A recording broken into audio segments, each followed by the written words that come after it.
If you drive around the United States, you might see giant fiberglass statues of people, all kinds of people, lumberjacks, spacemen, Native Americans, and women who look kind of like Jackie Onassis Kennedy. But what are they, and why are they there? Well, they happen to be an interesting window into American culture and history, and today on English Through History, we're going to learn a little bit about the Muffler Men. Now, first of all, a little story on how I got interested in this topic. As a self-proclaimed expert on Western culture, I've often found myself teaching about North American folklore, and one iconic myth from North America is the character of Paul Bunyan. Now, Paul Bunyan is a mythological lumberjack, and lumberjacks, by the way, are woodcutters who were an important part of North America's early history. But Paul Bunyan wasn't just any regular lumberjack. He was a giant known for great feats of strength. And he's also a well-known symbol in both the US and Canada. You can see his likeness all over the place, on products, TV shows, and more. And one other place you can see him is on roadsides all over the continent. So as I taught about this latter part, I ended up doing some research on just why these Paul Bunyan statues exist. And here's what I found. See, the Paul Bunyan statues are just one kind of a variety of giant fiberglass statues collectively called Muffler Men. A little bit more on this term later. Now, before the Muffler Men were born, was the company that made them. This company was called International Fiberglass, and it was started in the late 1950s by a man named Bob Lee Pruitt. Now, Pruitt was actually more interested in cowboys and rodeos.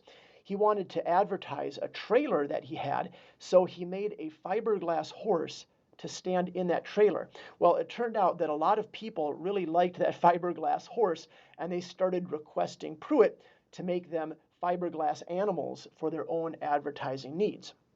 Well, in 1962, Pruitt got a request from the Lumberjack Cafe in Flagstaff, Arizona, for a giant Paul Bunyan statue to stand outside their business. This statue is still in Arizona today, apparently, but it's been moved to the campus of North Arizona University, home of the lumberjacks.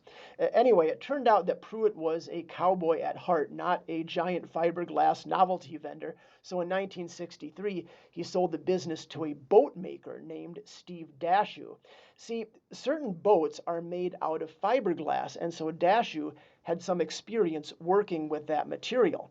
International Fiberglass provided him with a way to make money in the off-season by selling statues made from Pruitt's Paul Bunyan mold.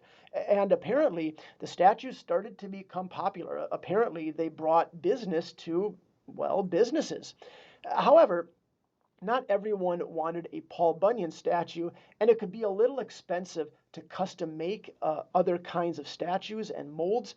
So International Fiberglass had the idea to create molds that could be adapted to a variety of different needs.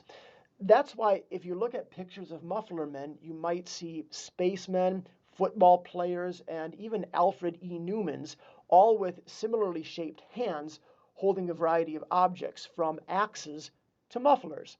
That last one is why they're called Muffler Men, by the way. And this term was coined by Doug Kirby, Ken Smith, and Mike Wilkins, who also created the website roadsideamerica.com, a site dedicated to cataloging various roadside attractions across the U.S., and who did extensive research and interviews about these statues, where much of the information in this episode comes from.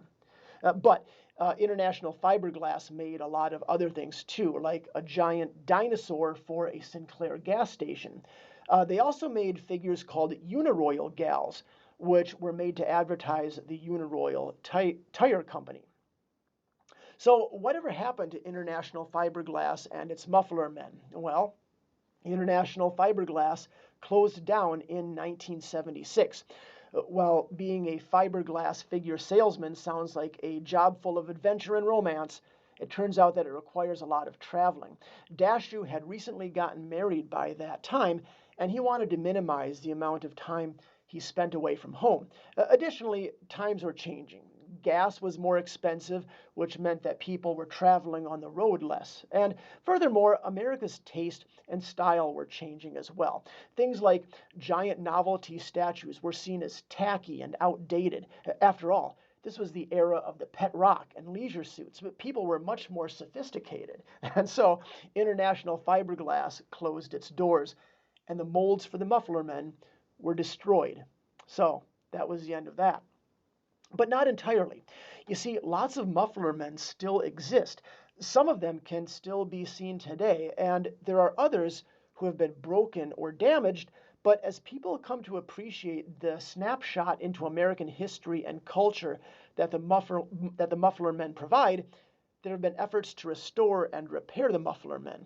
The aforementioned roadsideamerica.com is just one of several websites that chronicle and catalog locations where people can find and see Muffler Men if they're interested. So while Pruitt and Dashu's work has been discontinued, their legacy lives on. But that's not all there is to this story. While I was researching this, I got to thinking, surely the Muffler Men weren't the first giant statues out there, right? Specifically, I remember a giant Paul Bunyan statue that I saw during a family vacation to Minnesota, and this one looked markedly different from the Muffler Men of International Fiberglass. Well, I did some research and discovered that this one dates all the way back to 1937. Also, it's made from concrete, not fiberglass. So, Pruitt and Dashu certainly weren't the first to make giant Paul Bunyan statues, nor were they the last. They just mastered the art.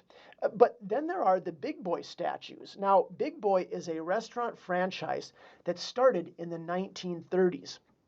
Going back to my hamburger episode, they're notable for being the first restaurant to offer a double patty burger, apparently. Anyway, they were known for having giant statues of their eponymous mascot. So I decided to try to find when and by whom the original Big Boy statues were created. And according to roadsidearchitecture.com, it was International Fiberglass, and maybe some other companies too. So the Paul Bunyan statue in Minnesota is the oldest kind of these statues that I was able to find. But there are other giant novelty roadside attractions in North America. The oldest of these that I was able to find was Lucy the Elephant, which is a giant elephant-shaped building that was made in 1882 and still stands today in New Jersey. Okay, but that's just the USA. What about throughout the world? Well, now that's a tricky question to answer. First of all, we have to consider what exactly we're talking about here, because, I mean, we have giant effigies of men all throughout history, like the Colossus of Rhodes or the statue of Ramses II. I wouldn't say those are the same field as a fiberglass statue of a guy carrying a giant hot dog, but anyway. But, one would think that throughout history, there's been some kind of novelty statues encouraging people to buy some kind of product. But if there is, I haven't found any. Most examples of ancient or early advertising came in the form of signs or items resembling flyers. So actually, it wouldn't surprise me if the Muffler Men were the first of their kind. And that's because, while the automobile, the car, was mainly invented in Europe, it became an important and driving force in American culture and economy during the 20th century.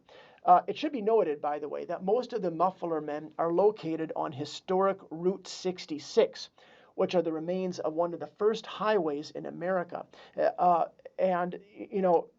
actually might be worth doing a whole episode on this topic, but the historicity of Route 66 has made it a sort of symbol of American culture, which in turn has caused a lot of businesses, as well as novel means of advertising, to appear along it. I think our perceptions of the past tell us a lot about our present.